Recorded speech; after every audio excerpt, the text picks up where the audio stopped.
keroog ba ma wooyee di géem a menacé naan ma ay bàyyil fen la ma la wax dégg nga ko billahi Xaadim Ngom boo geeree ak man bu dee Diomaye Faye ak Sonko ñu la jàpp taxee ba nga dëgg takkal ay lam di yóbbu ci 100 mètres lu ñesee ñëpp raxasoo maa ko sëgg naan barke Cheikhul Khadim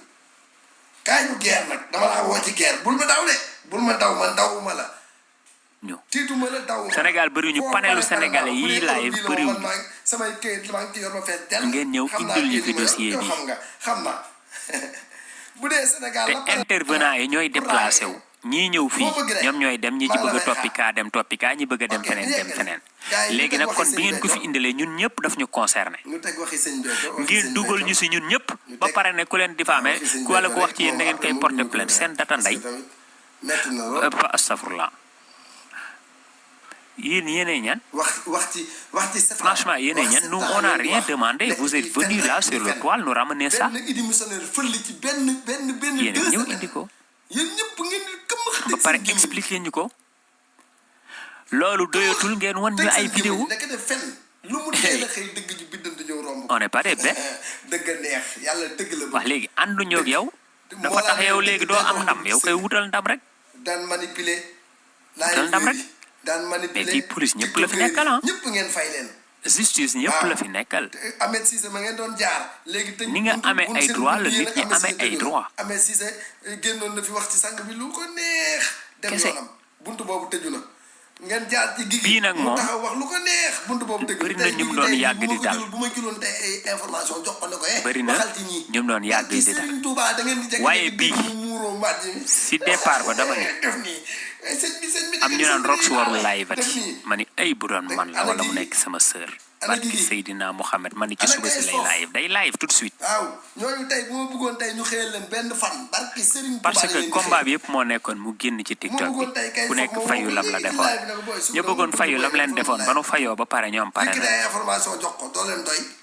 combat bi yëpp loolu la woon pour mu génn doomu jàmbur bële nag nekk ci mandat dépôt pendant 40 jours xanaa nag soxna si di nga commencé nag sa xel di nàcc tuuti nga naan xanaa benn jigéen mënul dugg sama kër bu ma tëj ma ci salon bi taal ko ba pare naroon ma violé benn jigéen kese benn jigéen parce que ñun de ñeenti nit lañ ñu fi tuddal justice nag bu jàppee mën na la bañ a wax ni jàpp na waaye tey kun fi jàpp loo xam ne dañ ko commandité woon ci kii nekk ci réseau yi nit dina génn fii ni jàpp nañ sama doom te bu boobaa day ñëw xuloog Rox ne jàpp nañ sama doom yaa ko yónni te mu ngi nii deful dara parce que Rox ci réseau yi la nekk xanaa nag sa xel yow victime saaga baay xanaa sa xel war na commencé trotter nag romb nañ 40 jours de man de kenn jàpp ma man xaw ma dawalkatu saret laa xaw ma Grand Yoff laa dëkk xaw ma damaa bokk ci ñuy toog ci buntu kër gi di la xaar waaye kenn jàpp ma de te fii moom kun fi jàppoon sa doom di nga ñëw ci réseau yi daan ne ah yaa commandité parce que da nga ni Rox da ngeen ni Rox sa commandité waa léegi nag bu ngeen aayee ba aay xam nga loo leen di def xam ngeen lu leen jaaxal bu ngeen àbbee nit ñëw fii mu toog naan sama doom dañ ko jàpp police da koy woo boobu moo leen di tëj kon heure bi fen ngeen ko bu yàgg dem ngeen jëli benn yaay wala benn mère defal ko audio mu toog di leen woo naan leen man sama doom mu ngi nii ci complot bi la bokk nangam mais comme dossier dafa nekk instruction fen bi moo leen tëj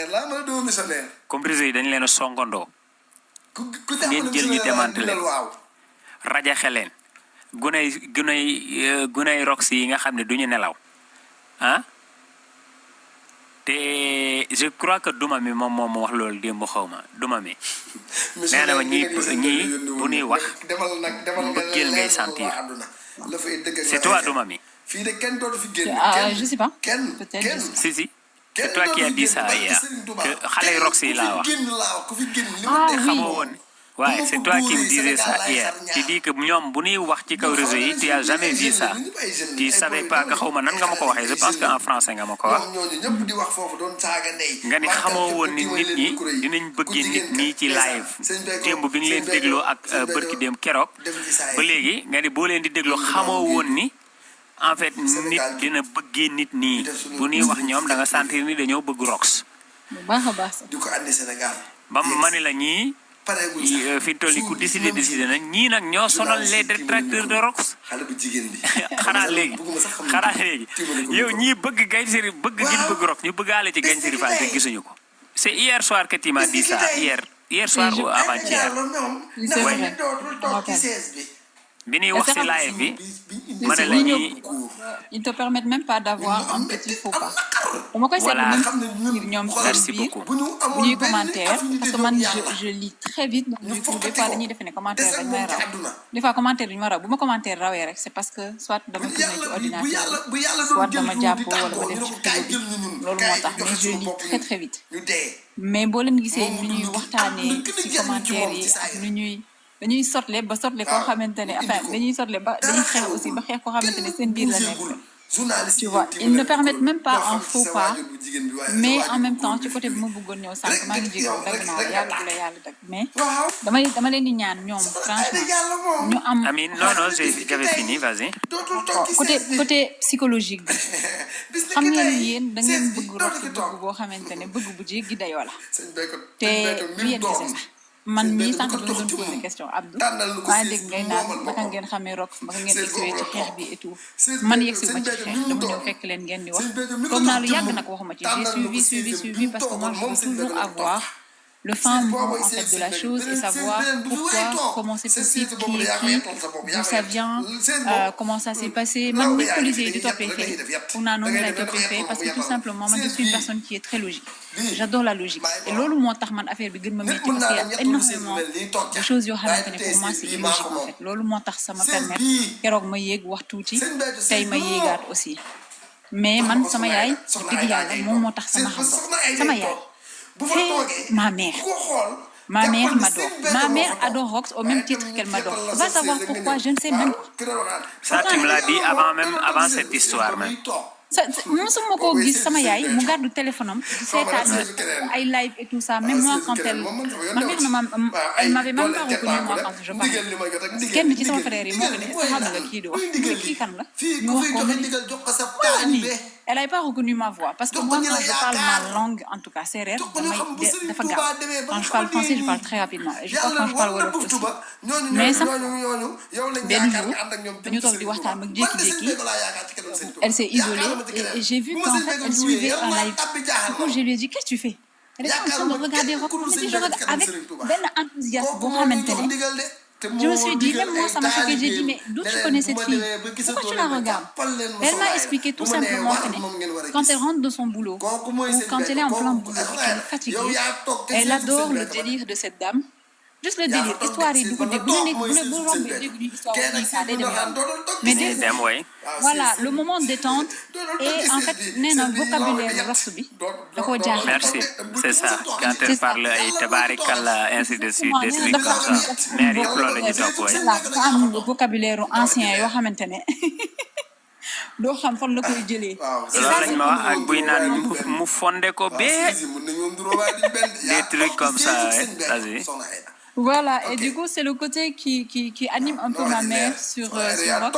Mais n'empêche que, moi, comme d'habitude, je sais faire la part des choses.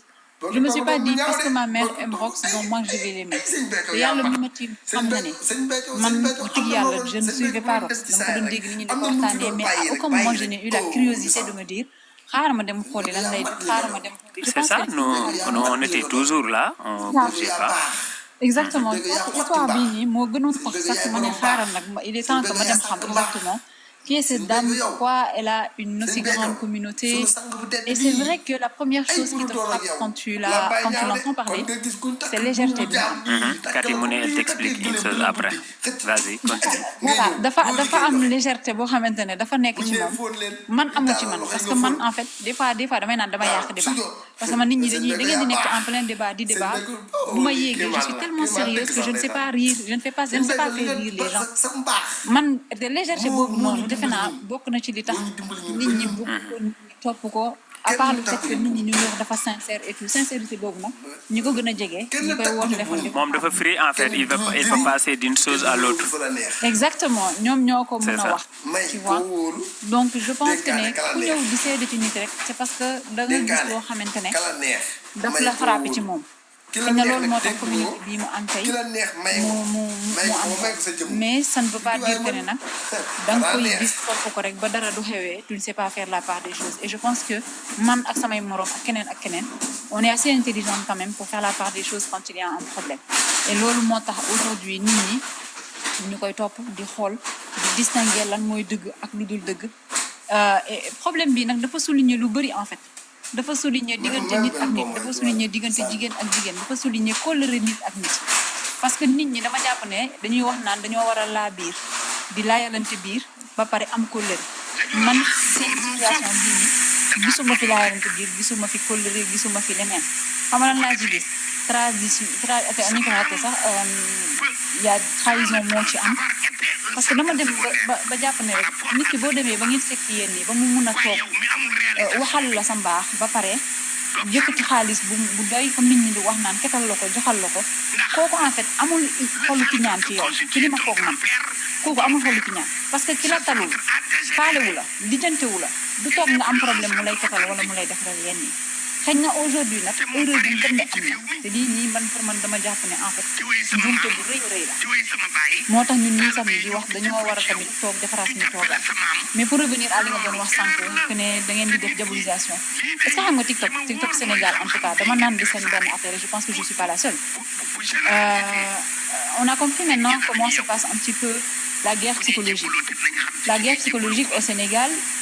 elle s'adonne à quelque chose c'est je vais aller chercher ta mère je la mets devant la face de tout le monde je vais aller chercher ton frère ton père et tout ce que tu veux et après bu ma ñëwee nga tax ko bu ma ci waxee après ñëpp xamal la et puis on est au Sénégal le Sénégal son deuxième prénom c'est le pays à problème donc ñëpp am problème ci seen famille donc problème mu jàmbur dañ koy expliquer ba nit mooy yëg des fois ne la lii ngay expliquer nii dal na ma dama ci gis sama bopp donc c'est pour te dire que ñëpp am problème yaay koo fi taf yaayu keneen ma ngay dund lool tanta boo fi taf tantaay keneen ma ngay dund loolu guerre psychologique boobu dañ dem ba dañ koo xam tàmm ko pour te dire on doit pas war ñu tàmm sax lu baaxul mais dañoo dem ba en fait c'est devenu routinier c'est devenu dans notre quotidien certes c'est pas bien mais c'est un angle boo xamante ne ñu bëri léegi duñ ko xamee duñ ko moytu démb da ngay dégg ñu naan moytu lii nii da nga am ñoo xamante ne dañ leen naan du ma ko moytu parce que duñ ko defee nii amaana mën nañu ma ko def te duñ ma ko defee amatul valeur en fait c'est cette guerre psychologique que les gens font elle n'a plus de valeur elle n'a plus de sens parce que en fait comme ni ñuy wax rek seetlu nañ la kër goo dem rek am na problème kër goo dem mos nañ faa tax yaay jàmbur wala papa jàmbur du loo xamante ne nag sincèrement on doit le véhiculer on doit s'en servir pour régler ce problème man dama jàpp ne góor ak góor bu ngeen amee problème góor yàlla laa ko dafa am fu ngeen koy régler jigéen ak jigéen nag ñun dañoo tàmm dagg sante dañoo tàmm di waxante loo xamante ne franchement bu ñu wax te duñu réfléchir parce que xam nga dañuy jéem a won ne ku nekk ne man maay jéeg yow da ngay jéegantu waaye doo jéeg ñun loolu rek la ñuy def en fait li ñuy def nii yëpp du ñun sax laa mën a wax parce que ñu dëkk ak yow xam la buñ lay seetal da ngay naan non mais c'est pas possible fii li ñu koy wax yëpp ndëkkee nii ngay def mais TikTok bi dama jàpp ne espace la boo xamante ne à la base ñii jote ñi bokkoon nañu panel doon kaf doon réew tey bu ëllëgee mu ñaaw nañu permettre ku nekk rek nga far fi nga far ku nekk nga wax li nga wax waaye ñi nga xamante ne dañoo nëwtu ba pare nekk ci digg bu ñu yéegee tamit ñu may leen ñu wax man daal damay ñaan mooy la histoire bii nii yàlla na doon histoire bu mujjee boo xamante ne dañ ci tëj doomu jàmbur parce que wax ñu ne tuumaan nañu doomu jàmbur ñu waxal ko sur internet rek jeex na kii dañooy jël yóbbu tëj kaso mu am dossier en instruction mu nekk lu métti nekk lu lourd nekk loo xamante ne dalay topp boo génnee du la bàyyi dalay topp te côté psychologique bi aussi je voulais en venir sur Vox di wax nit ñi ne leen pression bi ngeen di teg nit ñi duñu yéegee waxal ci lii defal lii waxal ci lii wallaay bu ma sañoon da ngeen koy wàññi tuuti bu ngeen koy wax Rox tu dois parler comme ça tu dois faire ci, tu dois faire ça vous savez c'est très difficile en tant que grande sœur déjà comme nous tous on a tous des problèmes de famille aujourd'hui nga ñëw ñeme sañ a taxaw am dëgg bu ne man sama rakk dañoo xuloo ndax lii may def ci TikTok tu vois déjà loolu nekk benn problème nga dellu ci am ay problème ak ñeneen ñoo xamante ne dañoo nekk ci ko ñoom tamit am ñeneen problème ak ñeneen ñëpp am problème ci TikTok bi bizarrement léegi après lii ñëw dal ci sa kaw sœur boo xamante ne TikTok bi moo taxoon ba yéen ñaar neexoo la culpabilité que doit ressentir cette dame je pense que les gens des fois ne l'imaginent même pas elle sourit elle rigole elle change de sujet elle veut être présente pour vous elle doit être présente pour sa famille elle doit être une maman formidable elle doit être une copine meilleure elle doit être la grande sœur en fait actuellement elle porte énormément de casquettes tout le monde lui demande en fait d'être forte mais il y a des moments où quand elle vacille j'espère que vous comprenez quand elle n'est pas droite dans ses propos il faut comprendre quand elle n'est pas dans son assiette il faut comprendre aussi nit njaay la c'est une personne humaine ku dul juum amul yenn saa yi nit tàngal sa xol nga répondre yenn saa yi nit ñëw ci commentaire yi wax da ngeen di comprendre wax des fois dama koy dégg mu ne dégguma français doo ko wax ci allemand dama yoree ma naan ko allemand yéen di koy wax allemand ñun duñu wax allemand ñun français lañu dégg wolof ak séeréer moom lañu làkk wala ko dégg tukulóor ak soninke ak leneen ak leneen donc des fois je pense que il faut être très indulgent envers ñi nga xamante ne yéen a xar ak ñoom envers ki nga xamante ne moom moo ànd sa tey parce que soit rakam la ñu tëj mais daa mel ni moom la ñu tëj sax au final parce que li muy ànd say en tant que responsabilité instant yi bëri na bëri boo xamante ne kuy bëgg dañ si rek génn moom moo gën a bëgg dañ si rek génn mënoo leen gën a bëgg rox dañ si rek génn d'autant plus que nit ñi bu fekkee ne li ñuy wax nii amul ci moom lañ ko jaarale vous voyez ce que je veux dire donc du coup elle a une culpabilité énorme atroce donc soyez juste un peu indulgent envers elle des fois quand elle fait des erreurs c'est tout à fait normal parce que ñëpp a koy solliciter des fois dama leen di dégg ku nekk naan ko jëlal avocat bi jëlal waxkat bi jëlal kii dina la jox sa numéro de téléphone il faut pas oublier que cette dame là a une vie privée son numéro de téléphone ne peut pas circuler avec tout le monde parce que ci numéro de téléphone joxante numéro de téléphone jox ko waxante ci la yéen ñi di def sa numéro de téléphone nga wóor nga waxtaan ak moom bu ëllëgee mu tegal elle ne peut pas se permettre de donner son numéro de téléphone à tout le monde certes des gens ont juste 3 numéros parce qu'il y a un numéro pour le boulot il y a un numéro qui est personnel et il y a un numéro pour les amis et la famille mais comprenez juste que elle ne peut pas parler à tout le monde et on n'expose pas aussi un problème à tout le monde parce que des failles il va y en avoir dans un dossier faille boobu noonu tey moo am parce que ñu dem ba di ci cité ay adjudant maintenant loolu bu ñu xam ngeen bu ngeen cité adjudant du ñun ñii ñoo ko war a traité c'est une enquête interne ci corps armé bi mu concerné ñooñu ñoom ñooy def liggéey boobu noonu léegi da ngeen ñun instant bii nii yéen sax laay wax man dama wax ñun yéen ñi nga xamante ne yéen a nekk ci combat bi di ci xeex maa koy wax bantuwaat rek bu leen xeeb li ngeen di def parce que li ngeen di def dina tax ba lu bëri loo xamante ne xamuñu ko woon wala feeñul woon ci diggante seen waxtaan ya ngeen doon waxtaan te loolu sax moo indi lii nii amaana avocat yeeg juge yeeg keneen ak keneen dinañ ci xam lu bëri jàngee ci lu bëri yóbbu ci lu bëri tamit loo xamante ne bu fekkee ne day jàppale gën si xëy bu fekkee ne tamit du ko jàppale au moins ça va aider un petit peu à ouvrir les yeux sur pas mal de choses ñun tamit lii nii bu amee ñu xaw a jàngaale rek ku nekk xam sa taxawaay ku nekk xam sa toogaay te injustice moom wax dëgg yàlla kenn bëgg ko fu mu xewee rek ñëpp a war a jóg wax ci te lii nii bu ñëpp jàppee ne injustice la xam nga lu olof Njaay di naan bu la ñëpp tufulee nga tooy yaa nekk problème donc je pense que ne instant bii nii côté réputation bi fa lay dellu si waate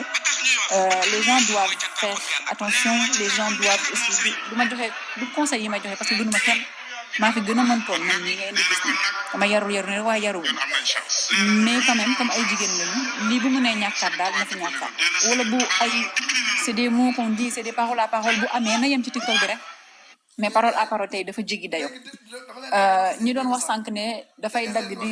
di yóbbu xam nga wax mooy indi wax donc man dama jàpp ne li ñuy yóbbu sax amaana am na sens amaana des fois sax amul portée boobu noonu ci dossier parce que kii wax jox la nga wax jox ko kooku ay waxante kese la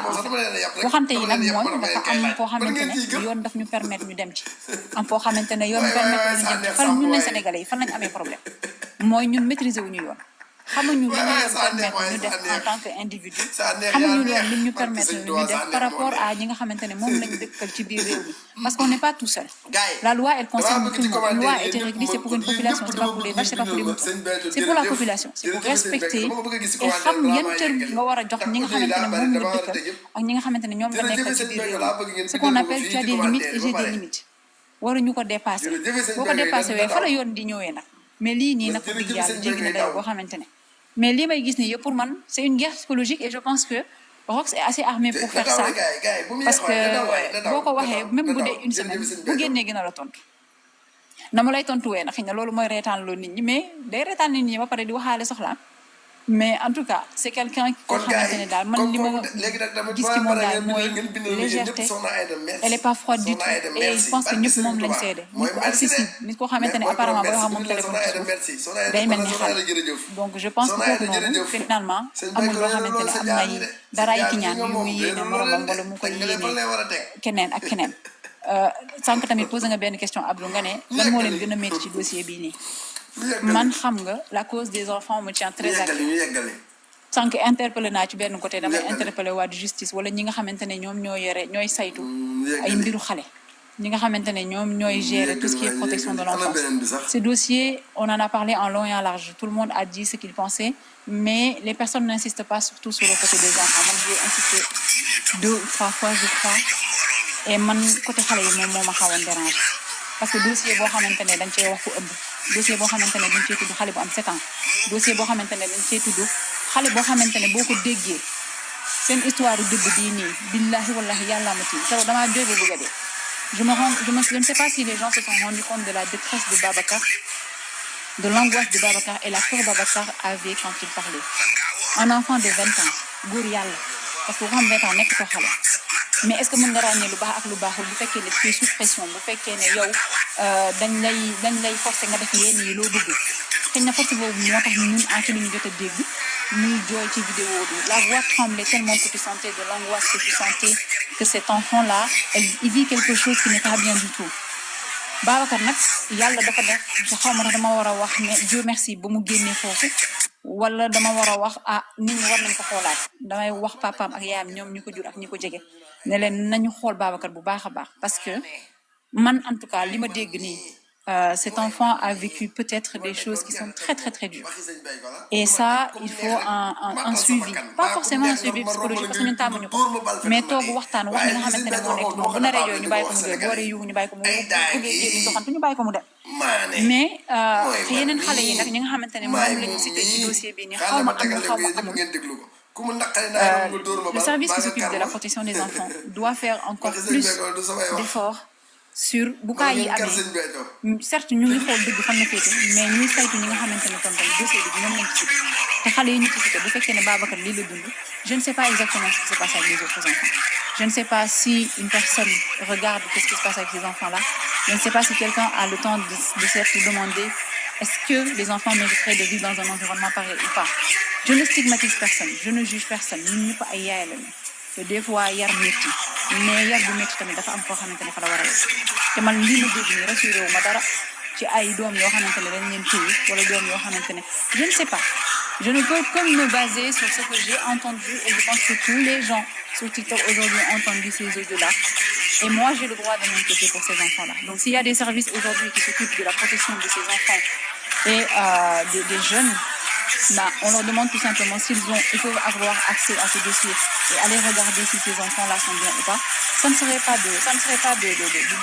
yàq dara en fait. Ça ne serait qu'en plus pour être sûr que ils sont dans un bon environnement et qu'ils sont bien traités et que tout se passe bien pour eux. Voilà. maa ngi jéggalu ci wax bu gudd bi Kati vas-y. Machallah sama dumami merci beaucoup. Ça se passe comme ça les soirs, hein. C'est bien.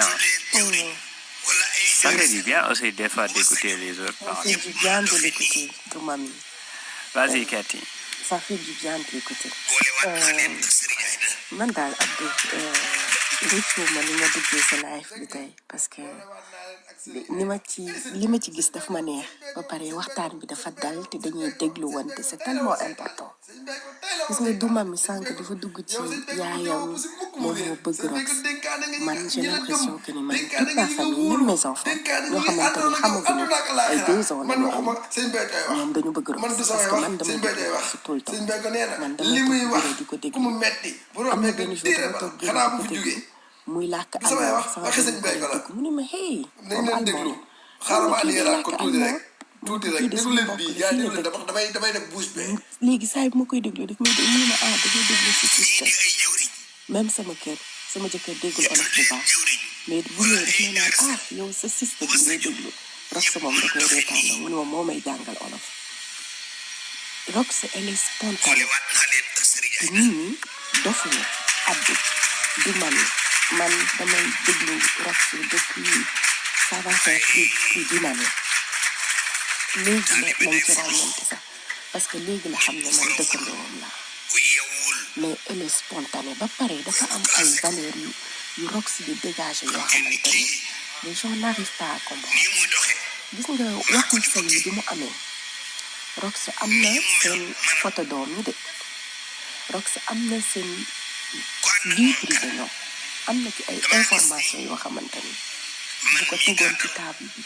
ñu sikkal Rox ñoom man li ma gën a marqué ci moom mooy un jour balaa dama daan déglu rek te duma commenter un jour naaru mii la doon joteel ñuy wax ci affaire yi doomam yi mu ne on ne touche pas aux enfants du ma mi wax léegi ci affaire xale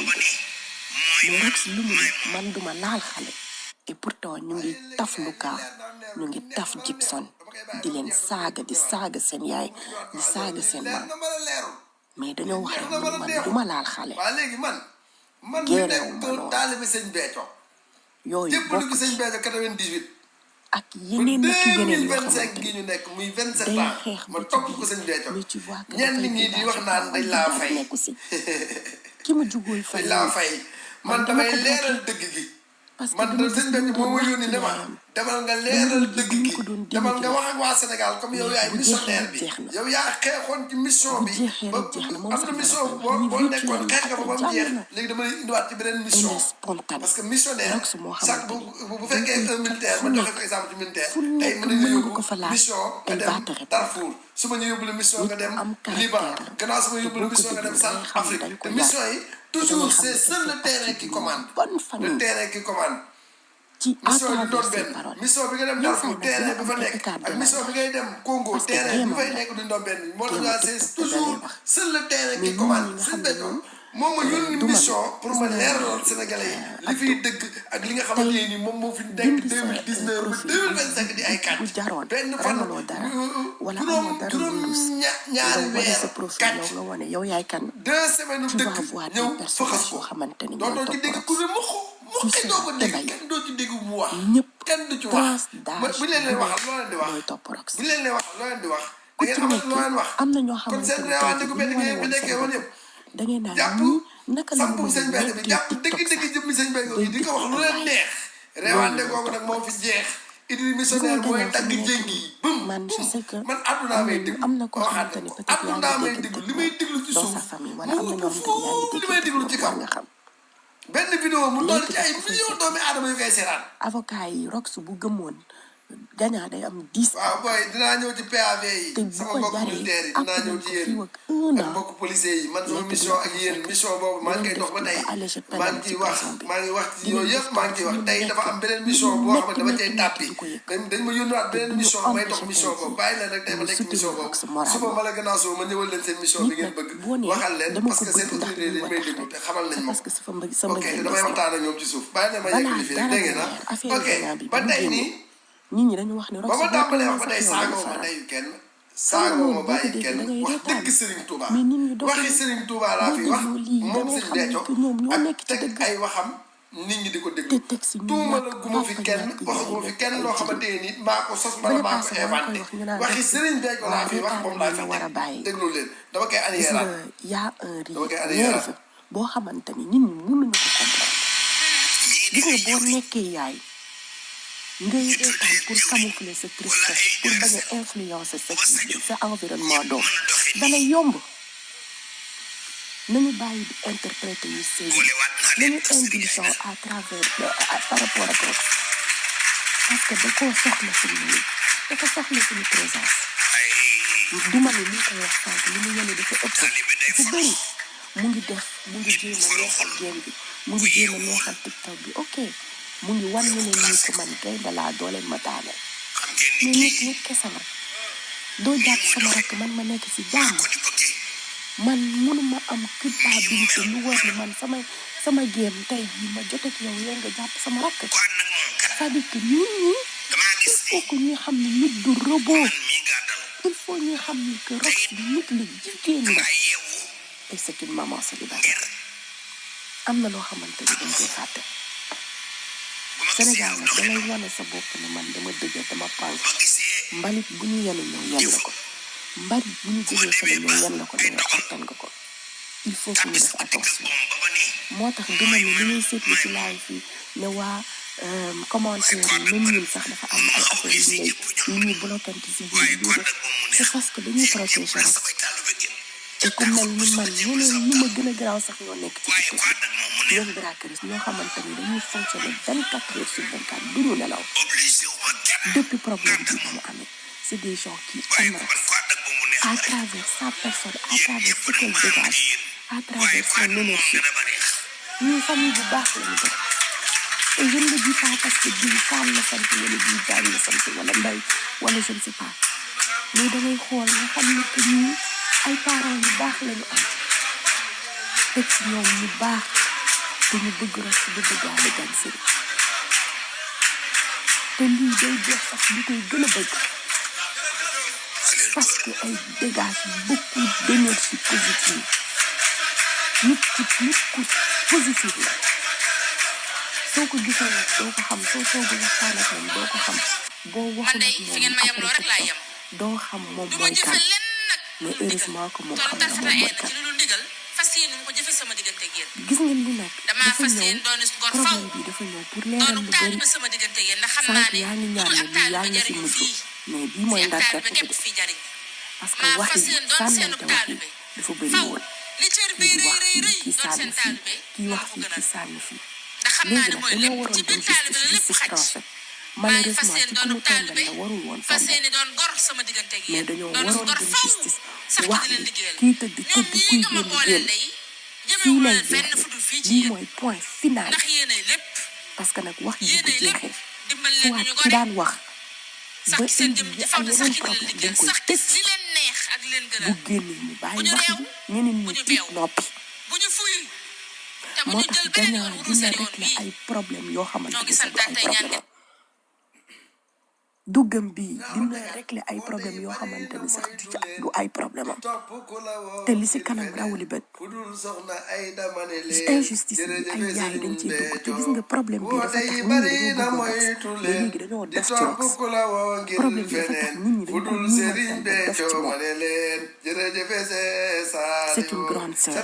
c'est une maman c'est une grande sœur protectrice te dafay protéger rakam te lu mu ko jaral dina ko def donc nañ ko bàyyi di ko waxee nii di topp ku la woo ngir feneen fu dul sëriñ Béthio ma ne leen jërëjëf seen Saliou waaye woote yi bari na jamono ji de moytu leen di topp ku leen woo ngir feneen fu dul TikTok bi nañu moytu fa soxna Aïda ma ne leen jërëjëf sëriñ Béthio maa ngi koy wax ku leen woo fu dul fa soxna Aïda moom sëñ Béthio c'est une personne boo xamante ni Babacar kii la sëñ Béthio wax magam la waxuma ko moo ko wax waxi sëñ Béthio la mu ba tegaat ko loo xamante ni mu jeex ma jàll ci beneen contre de ses valeurs parce que Babacar boo déggoo papa ak yaayam def nañ ci moom éducation de daara la nekkoon jàng na alxuraan jéem nañu def ci moom def nañ ci moom li ñu war a def ci moom ñu wóolu naar mu nekk ak naar même bu fekkee ci na ne wala mu nekk 2 mois am na benn influence bu ñu jot a am ci moom te xale boobu du la wax lu mu dund xale boobu du la wax lu mu dund donc c'est une personne à protéger il faut ñu protéger ko bu mu yéegati live son père a raison bu mu yéegati live li mu war a wax na ko fi mu war a dem na fa li mu war a bind na ko signé na jeex na léegi li si des ñun dinañ ko mottali justice dina mottali liggéey bi moom xale la nañ ko bàyyi mu continuer xaleel ci accompagnement bi mën a neex su fekkee ni papa ak yaayam am nañu les moyens nañ ko defal accompagnement psychologique géey du mami mu ngi koy wax sànq ne c'est pas forcément psychologique si nañ ko wutal benn professionnel boo xamante ni dina ko wóolu une personne boo xamante ni dina ko wóolu mu waxtaan ak moom mu yuuxu mu jooy parce qu'il en a besoin ndax kii ñu naan naar bu ñu listé li mu def les petites rencontres ni kii ban façon nit la ban éducation la jox ay doomam lay war a jox ay doomam naka la dëkkoo la ak Babacar te boo dégloo récit naaru bi yëpp elle protège ses enfants mais elle ne protège pas son demi-frère et c'est ce qui est dommage donc Babacar papa ak yaayam nañ ko gën a protéger nañ ko wutal accompagnement psychologique parce que l'on a besoin affaire yi si bi nag dina jeex lu jeex yàlla baax na balaa muy jeex lépp dina leer incha allah rek si dañ koy gën di dégg te lii day tax ñu gën a def ci moom te duñ ko seetaan muy def man dama lay wax tonton Atou na Rox bi mu jógee fii laay jeexalee nga baal Rox bi mu demee fekk Jessica Francfort man maa ngi woon si live bi peut-être dama ko mere et je l'ai écrit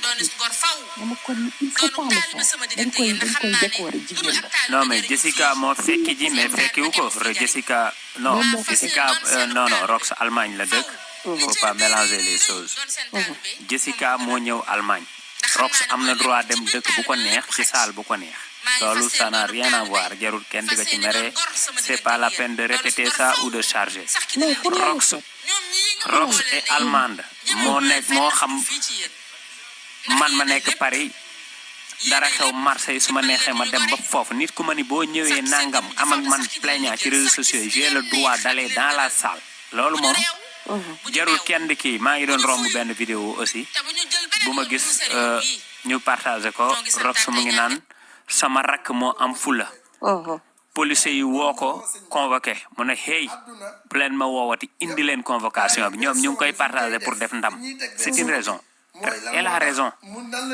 ba pare mu naan kii yow en bi ma la jàppal bu ma la fekkee Dakar ma ñàpp sa ndey ba takk la ñu soog a dem police man ak yow loolu ñoom ñu ngi partagé ak yooyu yii buñ leen ci kenn embarqué ça n'a rien à voir avec dossier criminel bu xew lii c'est après les faits ñu naan rakk ji takk nañ ko dinañ ko tëj fële fukki at ak nangam mu doon expliqué live bi seetaan naa ko naaru moo ko dugal ci page am ces genre de choses là bu leen ci kenn Rox ba muy dem Francfort la xaw ma maa ngi seetaan live bi boo bëggee ma expliqué la Rox yorul paaka yorul xeer yorul pistolet ñaari xaaral ma wax la rek wax foog ñu koy leeral man Europe laa nekk boo waxee lii dina am ñoo xam ne dinañ ci jéem a profiter bu leen utiliser seen sensibilité amul mere naa ko amul elle est majeure et vaccinée li muy def lu mu xam la ci ñaari loxoy doomam la jàpp bu ko neexoon mu dugg ba ci salle bi di dugg ñu ne ko amoo invitation génn am na ci droit bu ko neexee mu ne dama am ak nit contentieux moom lay fekki ci biir loolu kenn du ko ci incriminer personne fii du Sénégal de fii Jessica amu fi doole fii du Sénégal bu ma saagaa nday man wala ñu jote mu ñëw Paris dama naan ko dama lay fekk ci salle bi toj sa lëfal nday te damay dem ba ci salle bi c'est aux policiers de me retenir devant ne ma doo fi dugg kenn mënu ma ci plainte lu leer laa la wax kenn mënu ma ci plainte xam nga luñ ma mën a jàppe ñu fouillé sama sac fekk ci arme ñu fouillé sama sac fekk ci arme blanche wala leneen ce déplacement là man maa ngi ko doon topp man je l'ai dama ni la man maa ngi ci réseau yi am na yoo xam ne dama ko seetal mais am na yoo xam ne dama koy topp minutieusement mën naa la wax ba am fu Rox waxe ni dañu yaakaar ni tapet la naan e Luka kaay yow may sóob rek ngay dëggal foo jëm yaa ngi dégg kon seetaan naa ko te ay français lañ. Tous ces genres de choses là moi ça m'intéresse. J'étais dans le live. yaa ngi dégg parce que fallait que je sois dans le live xool lan moo xew ak fan la mujjee dañ ma ko partagé dañ ma ko annoncé ma duggal suma bopp ci live bi musuma ko wax tey laa ko mës a wax man xaw ma Rox yaa ngi dégg man dossier laa xam wala xew-xew laa xam ma wax la saal ba nu mu mel saal bi buntu bi ci angle bi la nekk yaa ngi dégg xam nga saal yoo xam ne buntu yi ci digg yi lay nekk fii buntu bi ci angle bi la nekk ci angle moo am ñaari pied mu am benn genre mbedd boo xam ne am na yu bâtiment yu nekk en chantier mu am benn genre place foo xam ne espace la ñu samp fa nii ay barab Rox sa ngi woon ci espace boobu noonu taxaw di laay yaa ngi dégg banaan fii la boo seetaanee live bu Jessica mu ngi woon moom ci biir di live même bu réseau bi baaxul woon kon seetaan naa ko loolu bu fekkoon lu amul lu dul yoon la man ca départ ba laay naan da nga leen di bàyyi nag ñoom ñu utiliser toutes les choses yi ñu yaakaar ni menace am na fii nga xam ne benn vidéo dama lay expliquer rek pour que yéen ñi nga xam ne yéen a ngi topp Rox ngeen bañ di focaliser wu ci yenn yi parce que day jaxase xel nit ñi bu ngeen koy tuddaat di ko wax sax dafay mel ni effectivement dafa am lu ñu fay incriminer Rox nous on est ici en Europe on sait ce qui se passe Rox duful jinne jàpp ko moo leen nar a dugal lu ñoom ñëpp parce que xamalu tax li muy jël di ko teg comme ay menaces du clair am na beneen vidéo bu mu naan laa ilaaha illallah localisation bi am naa ko booy yi ci buntu këram la ñuy toog di ko xaar yaa ngi dégg doo ñëw sama fief ba pare di ma bëgg ma gañe yaa ngi dégg fu may waxee sa fief su ma la fa fekkee bokkut ak nga ñëw sama fief booy yi dinañ nangamtaan sa ndey yaa ngi dégg am na ku ma jox localisation c'est directement rectifié déjà tuddul tur ba pare quand il parlait de localisation ça montre que en fait c'est complètement faux parce que Rox parlait de Kaolack ci tuddul tur vidéo bi am na benn commentaire bu ci nekk bu tudd Ndeya am logo drapeau France ak Sénégal mu ngay retaan naan ko mais Rox kii dëkkul sax Kaolack palaatu ceeb Dakar la dëkk est-ce que dégg nga lu ma lay wax dafa am yoo xam nit bi di nga ko dugal mu incriminer la moo tax bu leen topp ci yooyu bàyyi leen ñoom nañ génne les live en entier lii laa wax policiers yi sànq ku leen di jox live bu menace na leen jox live bi en entier yéen toog leen rek du déglu yenn yi buñ koy dugal ak di ci wax bu fekkoon dafa am lu la ci jaaxaloon ba yow d'accordoo ci woon nga ni Rox waru fa woon a dem nangul naa la ko waaye yow na fa dem bu subaa bu fa ñëwaatee xoolal suba bu Jessica ñëwaatee foofu mu am envie dem ci bunt bi ne ko damay Dakar si sa ndey na fa dem. ngay expliquer lii. Rox dafa génnoon joxe ay explication bu man bu may dem Francfort dofuma. damay Jessica baal ci saaga bi damay expliquer nii rek mais du moom laay saaga. li ngay wax nii man fan laa doon dem saaga Rox bi problème bii nii avant moo am dafa génn di expliquer li tax mu dem Francfort dafa ni man dofuma li may dem yóbbaalewu ma dara li ngay wax nii Rox wax na ko nee na yóbbaalewu ma fefastre yóbbaalewu ma benn gànnaar man xam naa li ma doon xoola man dégluwuma fi Rox doon expliquer mais je te dis clairement ici en Europe ça ne se passe pas comme ça et Rox ce qu'il a fait c'est ici kenn mënu ko ci juger ca Sénégal yaa ngi comprendre tey kële bu demoon fay 1 million ca Sénégal mënu fa porter plainte Rox parce que fan lañ jotee ci territoire européen bi la ñu nekk ci dëkku européen bi la ñu nekk les témoins si y en a c'est en Europe te beneen bi mooy Rox a le droit de circuler librement en Allemagne où ils veulent yow mi nga xam ne yaay def say déplacement nga joteeg moom yow yaa ko warul annoncé fu ko neex lay dem saal ba bu fa amoon invitation day dugg am na droit bañ a am invitation mu ñëw di traverser visile yi ñoo ko naan ana sa invitation ana sa lii duggal wala doo dugg am nga droit taxaw fii Europe yow yaa ma ko gën a xam kat yi am nga droit ne leen pourquoi duma dugg c'est du racisme wala lan la est-ce que c'est invitation bu dee xaalis la damay fay lan moo tax du ma dugg dañ la ko war a expliquer amuñu droit jëlee la sinon police mooy ñëw voilà donc ku fi nekk nag naan dama ñëw fii mu fekk ma fa bu ngeen xuloowee da ngeen a xuloo la ko fa indi seen xuloo la bu ko neexee mu ñëw ni damay xuloo si ak moom daf ma saaga ndey ma xam ne mu ngi fi damay ñëw pour saaga ndeyam parce que mënuma woon fayu damay ñëw pour xool ba xam bu jàkkaarloo ak man dina ma saaga lii ak lii la nu jote ñëwuma fa pour shogun ñëwuma pour jënd ñëwuma pour setaan ñëwuma pour def publicité shogun ñëwuma pour xool si waa shogun manager ou telle personne laa joteel moom moo tax ma ñëw voilà xeex siw ma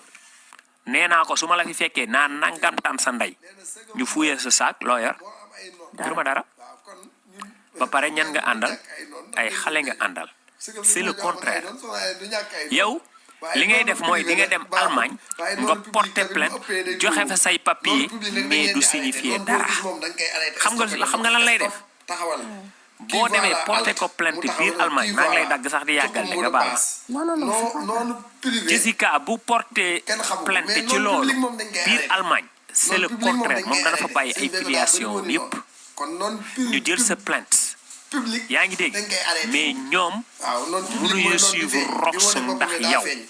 dañuy seet bu ñu doon dem bay suivre ci panel ngeen jotee police des réseaux dañuy seetaan sa panel di seetaan panel am yow un jour ñu fekk la ngay prononcer turam ngeen am jote wala fu ñu koy prononcer turam nga yéeg fa ils vont comprendre les réseaux mënoo am doole ci moom ci territoire am ba pare bu dee Europe bi tamit yéen a ko bokk mu nekkat territoire européen mais yow ci zone nga ñëw kii dafa ñëw fu ko neex lay am droit dem fa donc imaginez beneen affaire moom nga ni man le 27 lay dem Francfort jour bi nga ko wax Rox dagg billet train ci jour bi ne le 27 day dem Francfort billet bi lan lañ ciy gis jour bi mu ko jënd wala mu xëy ci jour bi moom mu jënd billet wala mu dawal otoom wala mu jël train wala leneen mu dem fa fii amul loolu dama jógee Sénégal dama ñëw ci benn salle kii dañu jote woon ci TikTok mu ñëw dañ la naan mais oui kon da nga nekkoon ci beneen territoire di jotee ak moom loolu lay wax fii bokkut ak justice Sénégal bi nga xam ne da ngay ñëw rek ñu tënk nit dugal fee non te benn justice du àtte nag ñaari nit yu jotee fii ci Europe comprendre nga li may wax ñaari nit yu jotee ci Europe ñun ñëpp ci réseau TikTok européen la ñu nekk foog ñu bàyyi loolu xel ba pare ñun suñuy tànk ñu teg ko ci territoire Europe bi la ñu nekk ñun ci territoire bi maanaam physiquement et moralement on est ici en Europe c'est pas que virtuellement on est ici déedéet bu doon loolu la ku saaga Macky Sall mu jël si la tëj la ku saaga Sonko mu jël si la tëj la non la personne physique mu ngi ci et morale mu ngi ci fii xam nga fële lan la fa am suuf sa daf ko jur héberger ko boo ko dàqee nag far indil ko ay problème dàq nga ko kon amatoo ci moom benn contrôle nit ki boo ko menacé ci dëkkam ba mënatu fa ñëw amatoo droit contrôler ko su boobaa nag beneen catastrophe day am mooy fi mu toll lu ko neex lay wax parce que sa loi ak loi wam bokkatul parce que da nga ko ni da nga ko menacé ne ko dootoo ñëw ci territoire bi kooku lu mu la wax perte nga ma bàyyi la nga continuer baal ma yooyu moom jaru sax ngeen di koy souligner ay Rox bi mu demee lii mere naa ko bi mu defee bàyyi leen ñoom ñu xataraayu ci ba nelaw exactement ba pare moom dafa génn waxal boppam pour te dire que tonton Abdou Rox doful de et merci pour les éclaircissements te li nga wax nii Rox moom la wax bi may dem yóbbaale mu dara te xam naa li ma doon def te dafa amoon ki amul foofu doom côté yooyu mu dem dafa seetaan yow la kaalaay seen béykat yow yaa tokki seesu seen béykat parce que Jessica bu génnoon Jessica baal ma de Jessica bu génnoon su génnoon jotee Rox de 1 shogun bi day arrêté ci moom de 2 salle boobu dañuy arrêté toutes les choses yi fay xew ñoom mën nañ ci am amande waa salle bi de 3 voyage am dina yàqu parce que elle va être ramenée en garde à vue xam nga lu tax xeexu mbedd na la joxe taalibe police da leen di tàqale ku nekk dem taalibe yi nga xamante ne nag wala police jël leen yóbbu leen en garde à vue yéen ñëpp benn bi mooy la police ne peut pas ramener Rox avec ses enfants bu leen yóbbu les mineurs duñu dugg en tôle il faut ñu bàyyi leen duñu dugg sax maanaam duñu traverser sax nu mu tudd accueil bi amuñu droit sans les mineurs sans les majeurs qui les accompagnent d'accord maanaam fi accueil bi nekk mineurs yi police amuñu droit traverser loo leen foofu bu dee yaa ngi comprendre bu ñëwee ba ci accueil bi bu ñu soxlaa yaay ji la ñuy téye moom en garde à vue mais doom yi dañu leen tegal table ak 16 woo personne majeure bu war a ñëw jël si leen ca loolu warul mën a yàq ca xale yi duñ ay liir am nañ droit dañuy riposter tout de suite yaa ngi dégg li ma la wax baax tout de suite la ñuy riposter day compliqué ca kële moom liggéeyam day yàqu ba pare dañ koy téye bu Rox xoolal loolu mënu ci porter plainte Rox impossible te benn juge au Sénégal mënul juger loolu benn police mënu ci téye Rox garde à vue ci Sénégal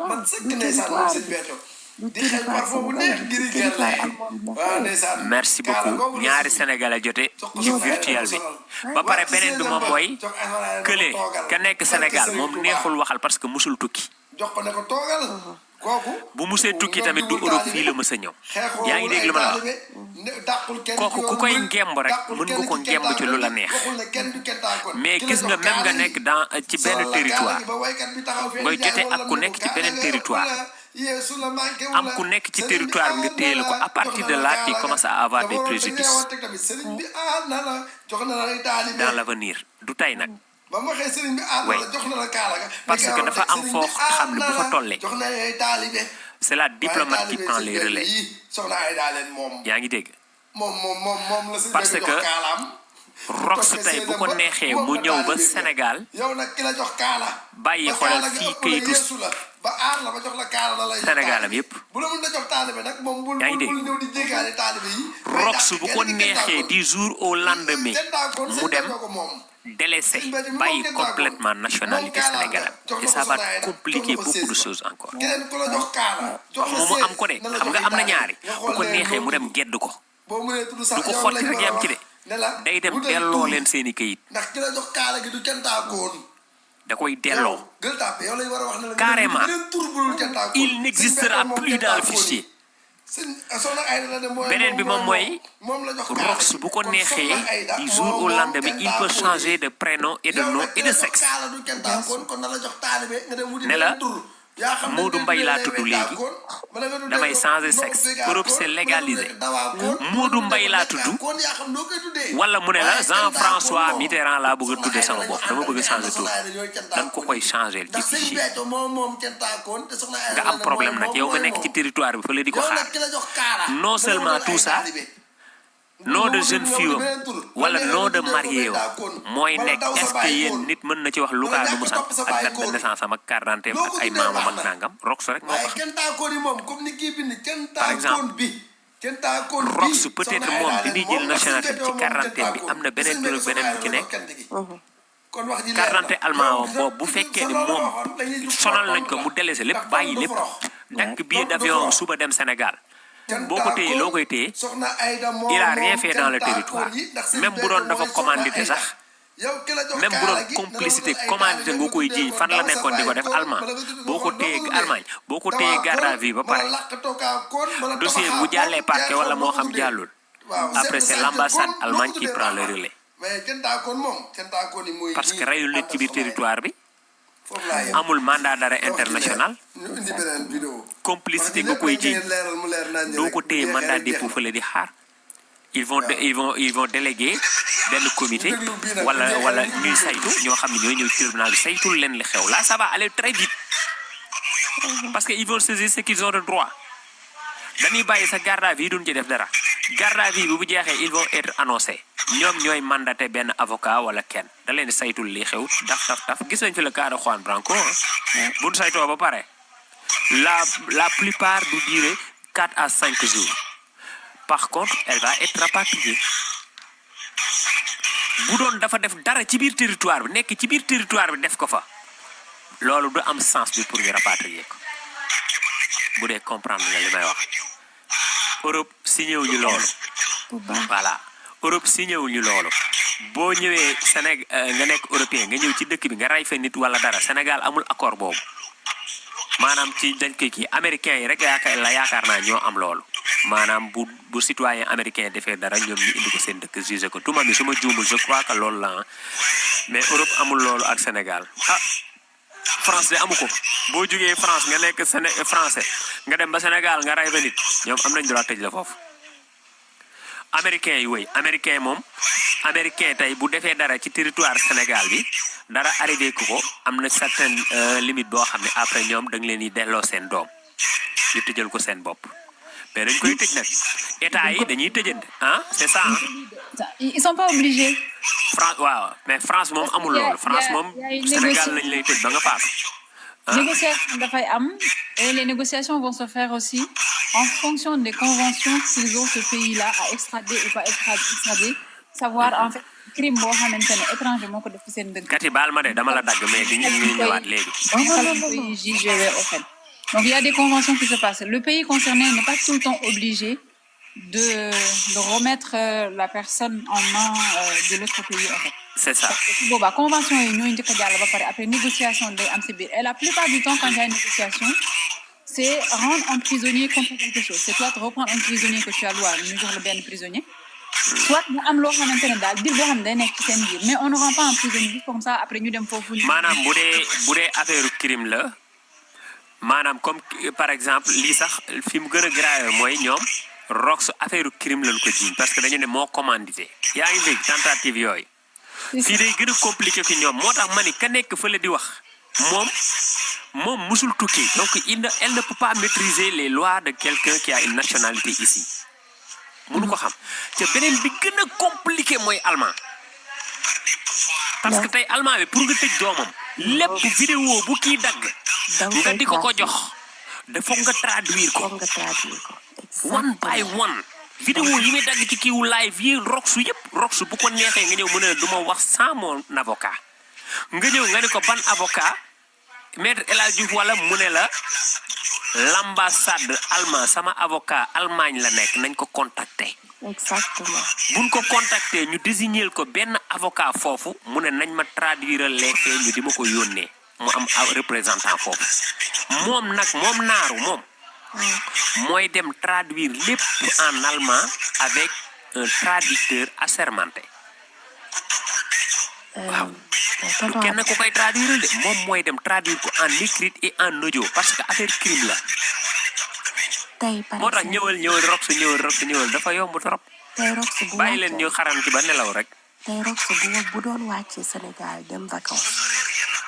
gis nga assurance allemande bi moo koy assuré assurance bi déjà moom moo koy assuré à 100% parce que c'est une allemande te su wàccee buñ ko naree dugal ci affaire justice moom moo leen di wax ne ki ma bàyyil samay doom tant de jours laa koy teg mënuma fi durer. su dépassé tant de jours boobu 5 jours par exemple su ko dépassé familial juriste bu nekk fi xaw ma nan lañ koy waxee nag en français juriste familial la ñu wax wala duma ni dimbali ma ngir yàlla parce que man fàtte naa. non côté bi nga jëm man xaw ma ban côté nga bëgg a ñëw en fait parce que assurance yi ça n'a rien à voir avec ça. je veux dire juge familial. Ah, parler du côté des enfants oui c'est le juge familial. il parlait des enfants oui. waaw juge familial bi moom mooy bind waa Sénégal ne leen kii moom moo yor responsabilité doomam yi. c'est ça bi ma demee ci juge familial donc ñooñu ñooy bind waa Sénégal yi kii dafa war a toppatoo ay doomam. résidence de la maman c'est résidence des enfants c'est chez la maman c'est rox moo tax benn jour interpellé na Nabou Daas kati benn jour bi affaire bi di soog a jóg j'ai interpellé Nabou Daas qui disait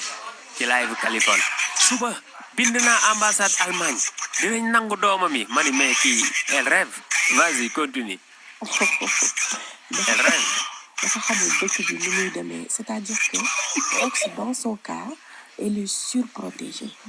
c'est une maman seule fii maman seule bu rayee nit sax dangay am c'est-à-dire que day am jurisprudence bu koy juger dama lay expliquer de droit bi donc sàkkantuma la ak maman seule bi bàyyi ay doomam wala mu ànd ak ay doomam ñëw Sénégal yéen waa tribunal Sénégal ngeen di ko indil problème dañ ko dul jéem sax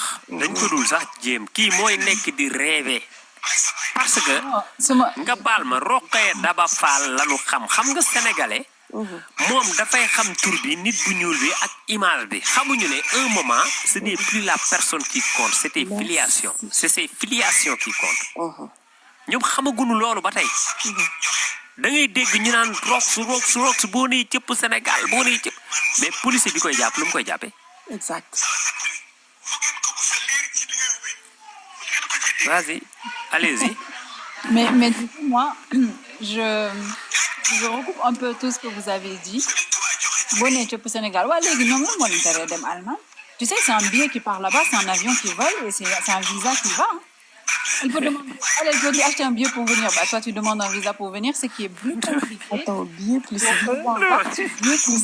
moo leen di yóbbu dafa leen a bëggoon wax benn affaire bu ma retaan loo ci li nga wax nga ne nañ jël visa dem du ma mi man xam nga doy wax tur ñi wax rox na ñëw Sénégal ñëpp ñoom kenn du ci teg tànk waxuma la Sénégal waaye